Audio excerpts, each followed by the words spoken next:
Hey guys, this is Emil.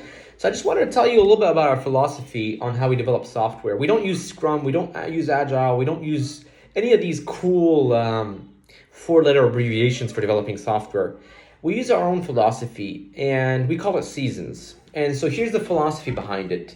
Um, Before you understand it, you have to remember that there was a time where programmers were called programmers, or developers were called programmers. And there was a time where any crazy idea within, software development was made by a guy called a programmer or a girl called a programmer, right?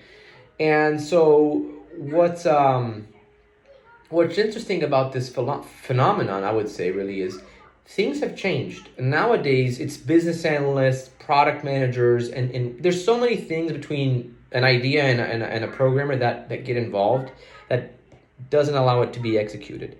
And so we wanted to go things back. We wanted things to look like when people first started programming, our developers, because we think that our developers have tons of ideas. I mean, think about it. They're always interacting with the latest and greatest technologies. They're always willing to experiment. And so we want to give them that free space. And so here's the philosophy. Agile, Scrum, we don't use any of that. We use this thing called seasons. We developed it in-house. Each week is one season, right? And so therefore there's 4 seasons in a month. And the following seasons are, new feature development, existing feature improvement, bug fixing, and scale/performance, right? So what's great about this is if you have a team of developers, they get to interact with all four items of the app. What's also great is as a customer, you know that every week there's a feature that's getting improved. You know that every week there's a feature that's getting, deployed or improved. And you know that every week there's a bug that's being fixed or a series of bugs because we attack it kind of like a Spartans, right? And then lastly, performance, right? Every week in a month, there's a performance thing that it's getting faster and faster, right? And so what's great about it for the development team is they never get bored, because if you've ever worked with developers or anyone, if you have a project that's like 2, 3, 4 months long on the same thing constantly over and over again, it gets repetitive, and it's kind of like your motivation for it goes up, and then it just crashes down, and you don't want to do it, and it's really hard. Now, naturally, people ask us whenever we tell them our philosophy on development, it's like, well, what do you do with features that take more than 1 week, right? And the answer is really simple. If it takes more than 1 week, you've either not split it up, properly, or your team is too small. In which case, if it's for example a new feature, entirely new product, you can't do that, obviously.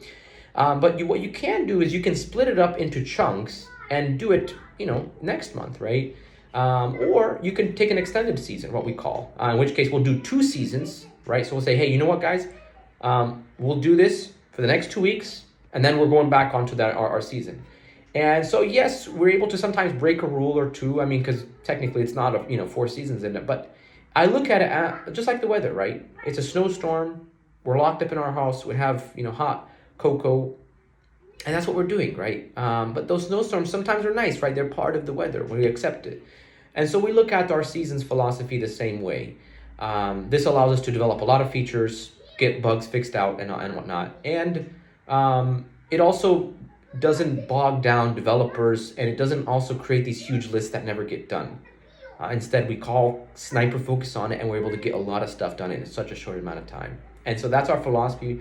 We've been doing this for about 11 years this way, and we hope that we don't have to change it because it really works for us well. Thanks.